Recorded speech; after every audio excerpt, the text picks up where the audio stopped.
তো hey guys, দুপুরবেলা এরকম করে শুয়েছিলাম, তো হঠাৎই দেখলাম আকাশে এরকম ঘন মেঘ উঠেছে। তো দুপুরবেলায় শুয়ে তারপরে সন্ধ্যাবেলায় উপরে গিয়ে দেখলাম আম্মা আমাকে এরকম হেলদি স্যালাড দিল। তো আমার হেলদি জিনিস একদম পছন্দ না, তো সেটাতে চানাচুর মিশিয়ে সেটাকে আনহেলদি বানিয়ে সেটাকে খেয়ে নিলাম। তারপরে রেডি হয়ে ভাবলাম যে একটু বাজার থেকে ঘুরে আসি। তো ফাইনালি রেডি হয়ে বাইরে চলে গেলাম হাঁটতে হাঁটতে। বাইক ছিল না, অন্ধকারে যাচ্ছিলামই কি হোসেন কাকু চলে এলো। তো হোসেন কাকু আমাকে বাইকের পেছনে বসিয়ে নিয়ে বাজারে ছেড়ে দিল।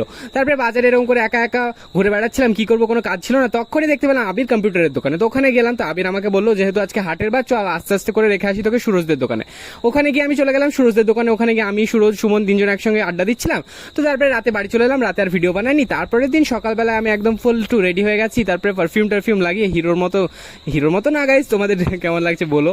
তারপরে এরকম করে রেডি হয়ে চলে এলাম নিচে এসে তারপরে এদিকে সুমন আর আবির চলে এলো। ওদের উপর অনেক রাগ হচ্ছিল কারণ অনেক লেট এসেছিল গাইস।